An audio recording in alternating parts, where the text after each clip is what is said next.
باللہ من الشیطان الرجیم بسم اللہ الرحمن الرحیم اذا السماء انفطرت واذا الكواكب انتثرت واذا البحار فجرت واذا القبور بعثرت علمت نفس ما قدمت واخرت يا أيها الإنسان ما غرك بربك الكريم الذي خلقك فسواك فعدلك في أي صورة ما شاء ركبك كلا بل تكذبون بالدين. مفردات دیکھیں. اذا السماء، اذا من جب، السماء آسمان، انفطرت پھٹ جائے گا، انفطار پھٹنے سے ہے. وَإِذَا الْكَوَاكِبُ، کواکب کوکب کی جمع ہے، ستارے. انتصرت جھڑ جائیں گے. وَإِذَا الْبِحَارُ، بحار بحر کی جمع ہے، جب سمندر. فجرت ابال آ جائے گا، ابال دیا جائے گا ان کو، یا ابل پڑیں گے، جو بھی ترجمہ فجرت. وَإِذَا الْقُبُورُ، قبور قبر کی جمع ہے. بعثرت کا مطلب ہے ان کو اکھاڑا جائے گا، ان کو یعنی بالکل پھٹ جائیں گی اور ان سے مردے نکلنے لگ جائیں گے، اس کو کہتے ہیں بعثرت. علمت نفس ما قدمت و اخرت، علمت جان لے گا، نفس ہر شخص، ما قدمت جو آگے بھیجا، و اخرت اور جو پیچھے چھوڑا. یا ایھا الانسان، یا ایھا الانسان، اے انسان، ما کس چیز نے، غرہ کا معنی ہوتا ہے دھوکے میں، غرور سے، کس چیز نے دھوکے میں ڈال دیا تجھے، بربک الکریم، اپنے کریم رب کے بارے میں، ایسے رب کے بارے میں جو بڑا کرم والا ہے. الذی، جس نے، خلقک، تجھے پیدا کیا، فسواک، پھر تجھے درست بنایا، ٹھیک بنایا، برابر بنایا. فعدلک، پھر تیرے اندر یعنی اعتدال پیدا کیا. فی ای صورت، جس صورت میں، فی ای جس صورت میں چاہا، ما شاء جس صورت میں چاہا، رکبک تجھے جوڑ کر بنایا. کلا، ہرگز نہیں ایسا ہونا چاہیے، بلکہ تکذبون، تم جھٹلاتے ہو، بالدین، قیامت کے دن کو، روز جزا کو. مکمل ترجمہ دیکھیں. اذا السماء انفطرت، جب آسمان پھٹ جائے گا. واذا الکواکب انتصرت، ستارے جھڑ پڑیں گے. واذا البحار فجرت، اور سمندر ابل پڑیں گے. واذا القبور بعثرت، اور قبریں اکھاڑ دی جائیں گی. علمت نفس ما قدمت واخرت، ہر آدمی کو معلوم ہو جائے گا جو اس نے آگے بھیجا، واخرت جو اس نے پیچھے چھوڑا. یا ایھا الانسان، اے انسان، ما غرک بربک الکریم، تجھے کس چیز نے دھوکے میں ڈال دیا ہے ایسے پروردگار کے بارے میں جو بڑا کرم والا ہے. جس نے تجھے پیدا کیا، الذی خلقک، جس نے تجھے پیدا کیا، فسواک، تجھے ٹھیک بنایا، فعدلک، تیرے اندر اعتدال پیدا کیا. فی ای صورت، جس شکل میں چاہا تجھے جوڑ کر تیار کیا. کلا بل تکذبون بالدین، ہرگز ایسا نہیں ہونا چاہیے، لیکن بلکہ تم کیا کرتے ہو، تکذیب کرتے ہو، جھٹلاتے ہو قیامت کے دن کو.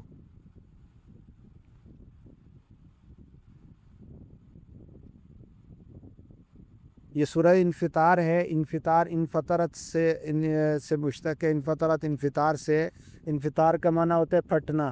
چونکہ اس میں بھی قیامت کے یعنی آسمانوں کے پھٹنے کا ذکر ہے، اس وجہ سے اس کو سورۃ الانفطار کہتے ہیں. اس میں بھی قیامت کے بعد احوال کا ذکر کیا گیا ہے. نفخہ اولا کے بعد احوال کا ذکر کیا گیا ہے، پھر اللہ تعالیٰ نے کچھ انعامات ذکر کر کے بندے کو اس بات کی طرف یعنی لے کر آئے ہیں اور ترغیب دی ہے کہ جو ایسا انعامات والا ہے، ایسے احسان کرنے والا ہے، اس رب کی نافرمانی، اس رب کے ساتھ ناشکری یہ بنتی نہیں ہے۔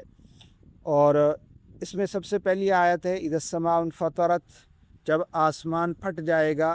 اس کے بارے میں پہلے کئی دفعہ گزر چکا ہے کہ آسمان جب یعنی قیامت آئے گی تو آسمان سارا کا سارا درم برم ہو جائے گا، زمین درم برم ہو جائے گی، کیونکہ وہ بہت بڑا یعنی زلزلہ ہوگا۔ جیسے چھوٹے چھوٹے زلزلے ہم دیکھتے ہیں آج کل ویڈیو میں نظر آتے ہیں کہ اسی علاقے میں زلزلہ ہوتا ہے تو وہاں پر دراڑیں پڑ جاتی ہیں، مکانات گر جاتے ہیں، سڑکیں ٹوٹ جاتی ہیں، ہر چیز تہس نہس ہو جاتی ہے۔ تو یہ زمین کا چھوٹا سا حصہ ہلتا ہے، زمین کا ایک چھوٹا سا حصہ ہلتا ہے تو اتنی تباہی ہو جاتی ہے، ہزاروں لاکھوں لوگ ایک لمحے کے اندر یعنی تہس نہس ہو جاتے ہیں، دنیا سے چلے جاتے ہیں۔ تو یہ چھوٹے چھوٹے زلزلے جب اتنی تباہی لاتے ہیں تو جو بڑا زلزلہ ہے ان زلزلۃ الساعۃ شیء عظیم، جس کو اللہ تعالیٰ فرما رہے ہیں بہت بہت بڑی چیز ہے، وہ شیء عظیم جسے کہا جا رہا ہے، جس کا اثر صرف زمین تک نہیں رہے گا بلکہ پوری کائنات کے اندر اس کا اثر ہوگا، ستاروں پر، سورج پر، آسمانوں پر، زمین پر، سیاروں پر، ہر چیز کے اندر اس کا اثر ہوگا۔ تو اس زلزلے کا اثر ایک یہ بھی ہوگا کہ اذا السماء انفطرت، آسمان پھٹ پڑے گا، آسمان سے ستارے گر پڑیں گے، وَإِذَا الْكَوَاكِبُ انتثرت، ستارے جو ہوں گے جھڑ جائیں گے، یعنی آسمان سے جو ستارے نظر آتے ہیں اتنے بڑے بڑے ستارے ہیں وہ سارے کے سارے بالکل ختم ہو جائیں گے۔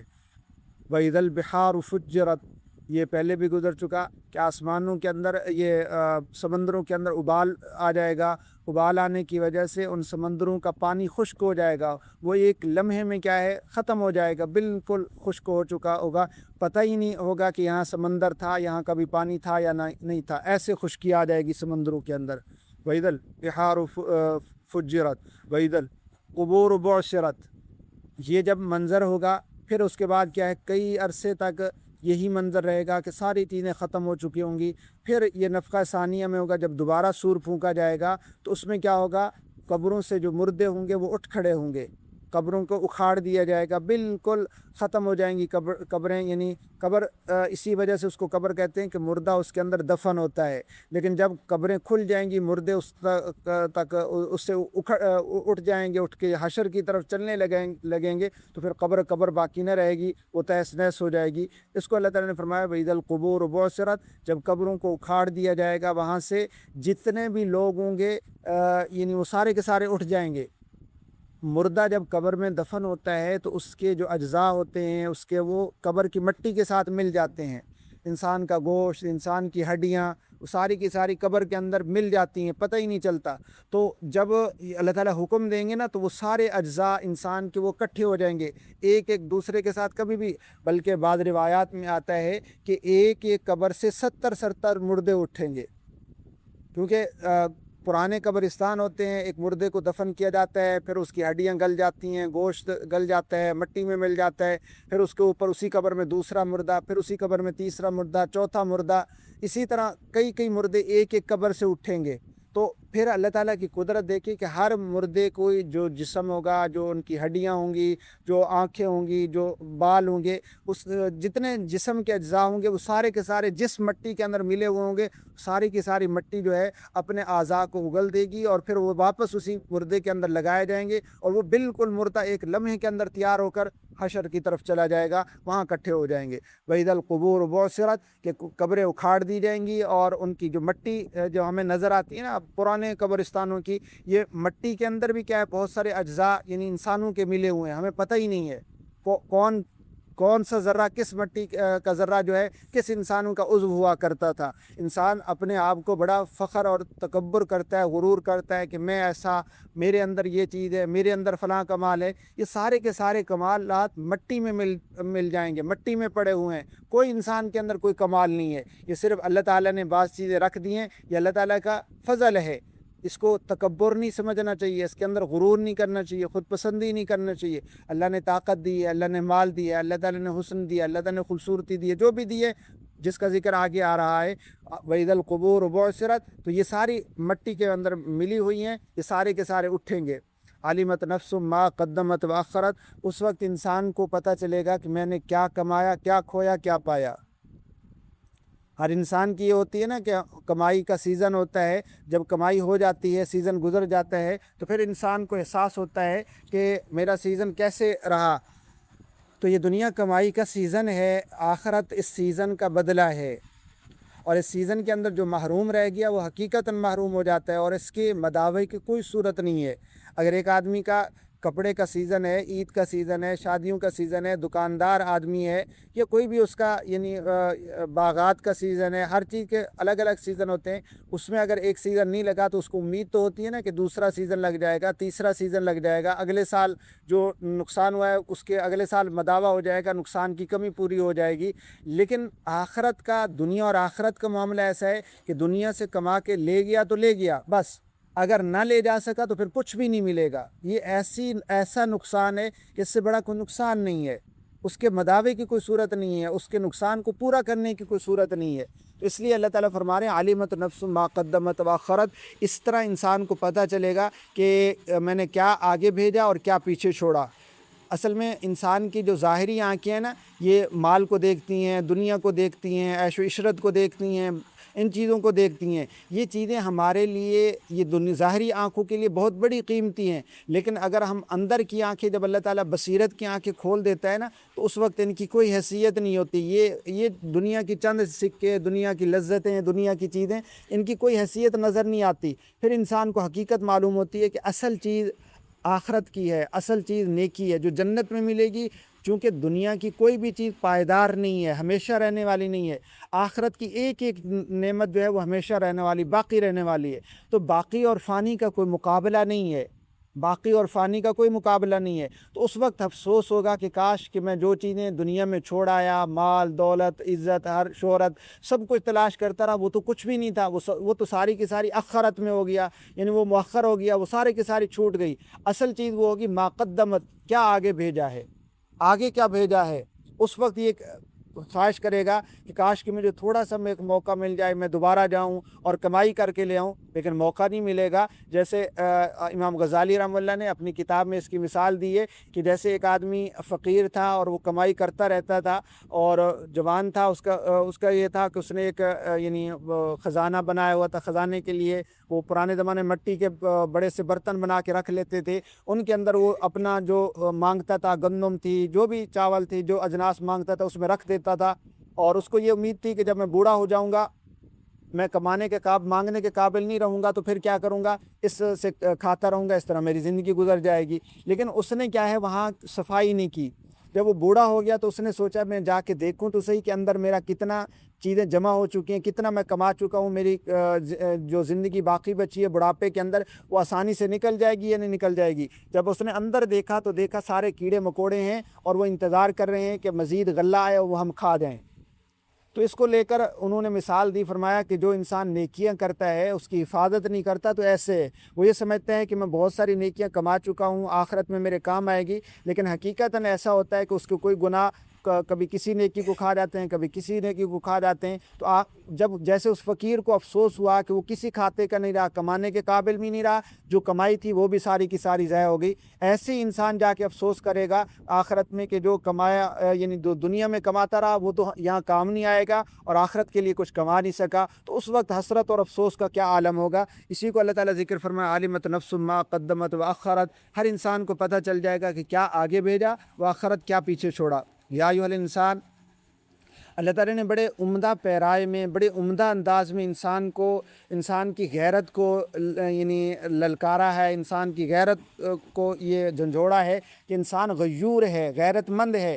انسان کو یہ پتہ چلتا ہے کہ جب انسان کو پتہ چلے نا کہ فلاں نے میرے ساتھ احسان کیا ہے، چھوٹا سا احسان بھی کیا ہو تو محسن کو یاد رکھتا ہے، محسن کی نافرمانی نہیں کرتا، محسن کے خلاف نہیں جاتا، محسن کے ساتھ دشمنی نہیں رکھتا کہ یہ میرا محسن ہے، فلاں موقع پر اس نے میرا تعاون کیا تھا، میرا اوپر اس کا احسان ہے، تو احسان مند ہوتا ہے یہ انسان کے ہر انسان عقل مند انسان غیور ہوتا ہے۔ تو اللہ تعالیٰ نے فرمایا کہ اے انسان، کبھی تو نے غور کیا کہ تجھے کس چیز میں تیرے رب کریم سے دھوکے میں ڈال دیا ہے؟ تیرا رب تو اتنا کریم ہے، اتنا کرم والا ہے، اتنا رحم والا ہے، اتنی نعمتیں دی ہیں، اتنے کرم، اتنا فضل تجھ پر کیا ہے، اور تو اسی کے بارے میں دھوکے میں پڑا ہوا ہے، اس کی نافرمانی بھی کرتا ہے، اس کا ناشکری بھی کرتا ہے، اس کی بات بھی نہیں مانتا۔ تو یہ کس قدر دھوکے والی بات ہے۔ یا ایھا الانسان، یا عمومی بات کی ہے کہ انسان، اے انسان، چاہے وہ انسان مسلمان ہے، کافر ہے، سب اس کے اندر شامل ہے۔ ما غرک بربک الکریم، تجھے کس چیز نے دھوکے میں ڈال دیا ہے رب کریم سے، جس نے تجھے پیدا کیا۔ اس سے بڑھ کر احسان کیا ہو سکتا ہے؟ انسان، اگر اللہ تعالیٰ ہمیں انسان نہ بناتے، کوئی اور چیز بنا دیتے، ہمیں کچھ بھی پیدا نہ کرتے، ہمارا کیا تھا؟ ہم نے کون سا اللہ تعالیٰ سے درخواست دی تھی، یا کون سا ہمارا اللہ تعالیٰ پر حق ہے؟ یہ اللہ تعالیٰ نے اپنے فضل سے ہمیں پیدا کیا، اور پھر پیدا بھی کیسے؟ ٹھیک اگر ہمارا یعنی فرض کر لیں، ہماری جو یعنی پاؤں ہوتے، وہ اگر کندھوں پر ہوتے تو ہم کیا کرتے؟ ہمارے بازو پاؤں کے قریب ہوتے، ہم کیا کر سکتے تھے؟ ہمارے یعنی پاؤں اور ٹانگیں نیچے، دونوں نیچے ہوتی، ہم کیا کر سکتے؟ اللہ تعالیٰ نے کتنا خوبصورت ہر جسم کے ہر عضو کو ٹھیک اسی مقام پر رکھا کہ اس سے بہتر ہو ہی نہیں سکتا تھا۔ اللہ تعالیٰ نے ایسی انسان کی تخلیق فرمائی کہ اس سے بہتر کوئی چیز بن ہی نہیں سکتی تھی، اس سے بہتر کوئی بن ہی نہیں سکتی تھی۔ اب دیکھیں، کوئی جاندار ایسا نہیں ہے جیسے انسان ہے۔ انسان کو ایک اللہ تعالیٰ نے ایک وجود بخشا، ایک قد ہے انسان کا، اس قد کو صرف ایک یعنی آدھے فٹ کے پاؤں پر یعنی جمع رہتا ہے، دوڑتا بھی ہے، تیز بھی دوڑتا ہے، آگے دوڑتا ہے، پیچھے دوڑتا ہے، سائڈ پہ ہو جاتا ہے، چھوٹے سے پاؤں ہیں، لیکن انسان کا اتنا بڑا جسم کو اٹھاتے بھی ہیں اور ٹوٹتے بھی نہیں ہیں۔ یہ کس قدر یعنی خوبصورت تخلیق ہے اللہ تعالیٰ نے۔ اسی وجہ سے اللہ تعالیٰ نے فرمایا لَقَدْ خَلَقْنَا الْإِنسَانَ فِي أَحْسَنِ تَقْوِيمٍ، لَقَدْ خَلَقْنَا الْإِنسَانَ فِي أَحْسَنِ تَقْوِيمٍ، کہ ہم نے انسان کی جو تخلیق ہے سب سے زیادہ خوبصورت بنائی ہے، سب سے زیادہ خوبصورت بنائی ہے۔ تو کس قدر خوبصورت انسان اللہ نے بنایا۔ الذی خلقک فسواک فعدلک، ہر ایک کو معتدل رکھا۔ نہ تو یہ اگر ناک ہمارے ماتھے پر ہوتی اور آنکھیں ایک اوپر ہوتی ایک نیچے ہوتی تو کس قدر عجیب لگتا۔ ہمارا یعنی یہ سارے کان، ایک اوپر ہوتا ہے، ایک نیچے ہوتا ہے، ایک آگے ہوتا ہے، ایک پیچھے ہوتا، تو کس قدر عجیب انسان لگتا، کس قدر بھیانک لگتا۔ لیکن اللہ تعالیٰ نے کتنا خوبصورت بنایا، ہر جسم کو ایک معتدل انداز میں اعتدال کے ساتھ اپنے اپنے مقام پر رکھا۔ تو فی ای صورت ما شاء رکب، جس صورت پر چاہا بڑا خوبصورت انداز میں بنایا، جوڑ دیا اسی صورت پر۔ ہر انسان کی مختلف صورت بنائی، ہر انسان کی مختلف شکل۔ کروڑوں، اربوں، خربوں انسان ہیں۔ حضرت آدم علیہ السلام سے لے کر قیامت تک خربوں سے بھی زیادہ انسان آئیں گے، لیکن ہر ایک کو اللہ تعالیٰ نے مختلف شکل دی ہے، مختلف صورت عطا فرمائی ہے۔ ایک کی شکل دوسرے سے نہیں ملتی، حالانکہ ہر چیز ایک جگہ پر ہے۔ ناک بھی سب کی برابر ہے، آنکھیں بھی برابر ہیں، منہ بھی برابر ہے، اسی جگہ پر ہے، لیکن اس کے باوجود کوئی کسی چیز میں فرق نہیں۔ رنگ بھی بہت ساروں کے ایک جیسے ہیں، لیکن اس کے باوجود ایک کی شکل دوسرے سے نہیں ملتی۔ ہر ایک کو اللہ تعالیٰ نے خوبصورت بنایا، اور وہ کسی نہ کسی کے لیے خوبصورت ہوتا ہے، چاہے دوسروں کو اچھا نہ لگے، لیکن باقی تمام مخلوقات کے اعتبار سے وہ بہترین ہے، سب سے خوبصورت ہے۔ تو فی ای صورت ما شاء رکبک، اللہ تعالیٰ فرما رہے ہیں کلا بل تکذبون بالدین، ان تمام نعمتوں کے باوجود تم کس قدر نالائق ہو، کس قدر نکمے ہو کہ تم پھر بھی یعنی قیامت کو جھٹلاتے ہو۔ تم قیامت کے بارے میں انکار کرتے ہو کہ ہم کیسے اٹھیں گے، کیسے مٹی سے ہمارے ذرات نکلیں گے، ہم چورا چور ہو چکا ہوں گے، مٹی میں مل جائیں گے، پھر کیسے اللہ تعالیٰ ہمیں زندہ کرے گا۔ تو تم اس اپنی تخلیق کے اندر تو غور و فکر کرو نا، تم دیکھو تو صحیح، تم اپنی ذات کے اندر غور و فکر تو کرو کہ جو ذات تمہیں پہلی مرتبہ اس طرح تخلیق کر سکتی ہے، اس طرح کیا ہے تمہارے پانی سے تمہیں یعنی گوشت بنایا، پانی سے تمہارا لوتھڑا بنا، گوشت بنا، پھر اسے ہڈیاں ڈالیں، پھر روح پھونکی، یہ ساری تخلیق کے جو مراحل ہیں ان کے اندر غور و فکر کرو تو تمہیں خود پتہ چل جائے گا کہ جو اللہ تعالیٰ کی ذات پہلی مرتبہ بنانے پر ممکن ہے، اس کے لیے دوبارہ بنانا کون سا مشکل ہے۔ اس لیے یہ انکار کرنا نہیں بنتا، قیامت کے انکار کرنا نہیں بنتا، اللہ کی نافرمانی نہیں بنتی، اللہ تعالیٰ کے احکامات کی خلاف ورزی نہیں بنتی، اللہ تعالیٰ کو راضی کرنا بنتا ہے کہ اس سے بڑا کوئی محسن نہیں ہے، اللہ تعالیٰ سے بڑھ کر ہمارے ساتھ کوئی احسان فضل و کرم والا کوئی نہیں ہے۔ تو پھر انسان کے یہ بنتا نہیں ہے کہ وہ انسان کیا کرے، اللہ کی نافرمانی کرے اور قیامت کے دن کو جھٹلائے۔